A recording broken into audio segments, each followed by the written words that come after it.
doing this number on me, and I felt like I was coming apart somehow. I don't know why or how I thought that, but that's how my body felt. It felt like it was just going to come apart and run down a drain in the floor. And I had a feeling that because that mirrored thing on the wall, I think it was a one-way mirror, and they were looking at me through the mirror to watch me go through the effects of this. And I've racked my brain to try to come up with some idea of what this injection was and what it was for. And the only thing I've been able to come up with is maybe they were trying to create a chemical version of ascension. One of the technologies that I was exposed to while in the MyLab programs were the chemical cocktails they would use on us. They would use them to enhance us in many different ways. Some of the ways that we would be enhanced would be if they discovered we had an intuitive empath ability. There was a cocktail that they would give us that would enhance it, make it many-fold stronger. They would also give cocktails to people that would have hormones in them that would make them stronger, faster, and think quicker. A major part of the program was that when you started, they were not quite sure where they would send you. A lot of the kids that were in these programs, they would end up in different syndicates here on the Earth working for the Cabal, and a small percentage, very small, when you end up going into the secret space program. Certain children were picked who had certain DNA, and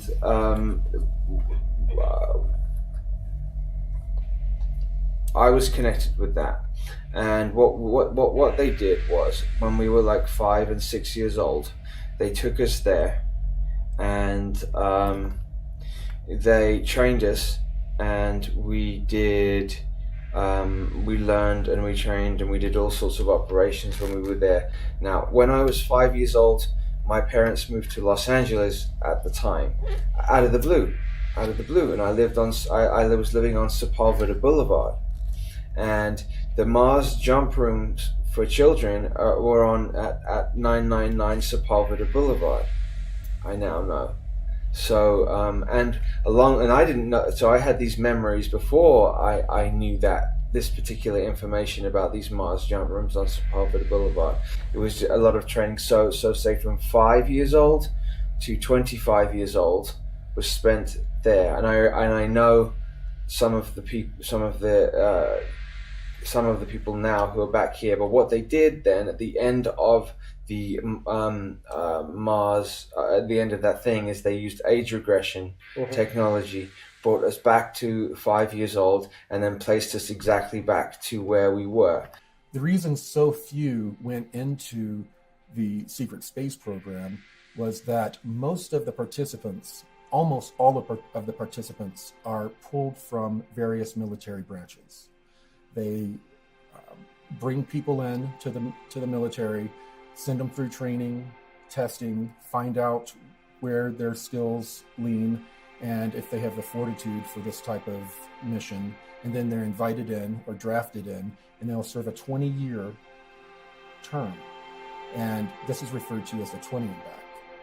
And after that 20 years, they're actually age regressed and regressed back in time using a technology that was handed to us by non-terrestrials. And then they were buttoned up in time and placed back in their life. And then they finish out the rest of their military term and then return to civilian life, having no memory of serving in the secret space program. The whole point of regressing people back in time after serving in the 20 and back and wiping their memory has to do with a deal that was made with an extraterrestrial group that gave us that technology. There's a Nordic group that are engaged in a time and space battle with a reptilian group. This battle's gone on for many thousands of years. When delving into this research, some people formulate ideas that there's only good extraterrestrials here or there's only bad extraterrestrials here. But we need to understand that the law of polarity is universal. There's both good or benevolent extraterrestrials here to help us, and there's negative extraterrestrials here to essentially feed off of us and traumatize us into a state of fear. These negative extraterrestrial species involve some gray species. They also involve many reptilian species and many non-physical archonic entities that can also remotely influence and utilize much of that fear energy and traumatized energy that we release. Towards the end of my training, it started to become pretty clear that I had done very well in the intuitive empath training. I'd done very well in the rest of the general training that I was given. And I was starting to be introduced to non-terrestrial beings. So it became very obvious that I was going to be interacting with non-terrestrials, and I assumed it was going to be in an off-world environment. Little did I know that I was going to be drafted in this program when I was 16 years old. And it was during my Christmas break between the age of 16 and 17 years old. I turned 17 in February. I was taken from my room. I was then taken to Carswell Air Force Base. I was then transported to the moon, where I sat and signed a bunch of papers that were non-disclosures, were just a big stack of papers signing my life away when I wasn't even 17 years old yet. The Lunar Operations Command is a moon base, and it was built out originally by the Germans in the late 1930s, early 1940s. While they were building this complex, they had utilized an ancient alien building that was not too terribly far away. They had found a bunch of these buildings on the moon, and they had found one of the buildings that they were able to patch up with some of the concrete they made from the local regolith. They then were able to pressurize it and use it as a base of operations while they built out the Lunar Operation Command. After a number of years, and after Operation Paperclip, it served its purpose and integrated the Nazis into the military-industrial complex, the LOC was handed over to the Americans. When approaching the moon from Earth in an electrogravitic craft, you will find the moon will be at a distance, and then it will grow very quickly in front of you. And then the next thing you know, you are above the surface. You will then fly in the electrogravitic craft at breakneck speeds, except you don't feel inertia. You find yourself hugging maybe 90 feet, 300 feet above the lunar surface, going at incredible speeds until you reach a crater. And then you find yourself orbiting a crater. The person piloting the craft radios in requesting permission to land. You don't see anywhere to land. All of a sudden, a little haze kind of occurs, and then there's a base. It's the Lunar Operation Command. And as you fly down and over, there is a control tower where they control the air traffic. As you fly around this base to make your final approach, you see a secondary crater.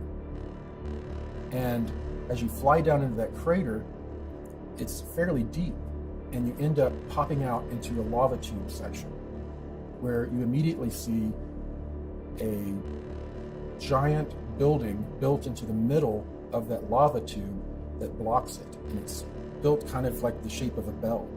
And it looks like the outside of a battleship almost, the way it's built. You then fly in and land in the bay, and you're now at the Lunar Operation Command. Well, some of the testimony that's come to me over the last year in particular has been nothing short of startling in terms of the degree to which the space program, the secret space program, has expanded. I've talked to people who have said that there is and has been an ongoing extrasolar planetary colonization program that's been going on for decades and decades. I mean, to the point where one of the people who had actually gone, and this was the claim that he made, that he was on a warp-capable spacecraft that went from here to the edge of the Andromeda Galaxy in 20 minutes, and that when they got there, they located at least 8 Earth-like planets in some of the star systems along the edge of the galaxy, and 8 of those planets had human life on them. They were Earth-sized planets with sun-like stars similar to our sun, at approximately the same distances. They wound up using some kind of radio telemetry sensors to determine which ones were broadcasting in conventional radio and television signals. They found 2 planets like that, 2 of which were speaking English. And the minute I heard this, I thought, well, this is complete baloney, or this system, this whole program has been going on for a lot longer than anybody would have dreamed. But he described seeing cities and roads and cars and people and conventional clothing speaking English. And there's only one way that that's possible, other than parallel universe type of a scenario, and that is that the program's been going on for much, much longer. Right after about the 6-year mark in my 20 and back experience, I found out some very disturbing details that no one on the ship knew about. And, well, almost no one. I was approached by a petty officer Wheeler, someone who I honestly had a crush on, and she used that to her advantage. She needed me and an engineer to help her get into a room, a restricted room, and look into some pods. She wanted to know what was in those pods. She had a bad feeling. Well, we helped her get in, and I was standing watch. She and the engineer opened up one of the pods, and they were cryogenic chambers, and they were full of people that had basically looked like they'd been filleted and cleaned and sent to the market.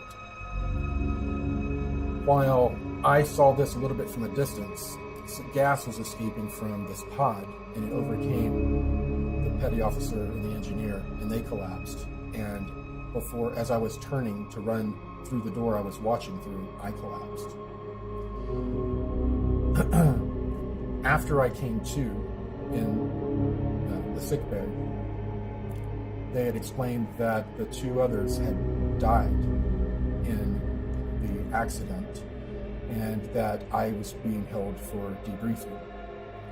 I was then debriefed, told not to repeat the information to anyone else. If I wasn't a valuable intuitive empath, my fate would have been much different. So they sent me back to my regular duties and told me that from time to time I was going to be pulled over to work on a different deck on a different project. And this project was basically a galactic slave trade. It turned out that for many decades, while we were developing the technology to try to fight some of the negative ETs, there were extraterrestrials that were coming into our solar system, were coming to our planet, would swoop down and kidnap people and leave, and then take them and trade them off into some sort of galactic slave trade that's going on. After a while, the benevolent powers that be decided, you know what, this is a commodity. If we start calling our own people and trading them off to these extraterrestrials, we can get trinkets, we can get technology, we can get biologicals, and that's what happened. They would trade human beings for biological samples, much like what Emery Smith would end up receiving in his lab and doing different experiments on. And they would also get technology, and they would trade the humans off. The humans would go off to be used in any number of ways. Humans are very coveted. People aren't only leaving to be food for reptilians. That's a small percentage. Most of them are being used for their skills. Humans are very well known for our engineering, our creativity, our ability to bring things from our mind and create them and engineer them. And strangely enough, we're coveted and used in that fashion.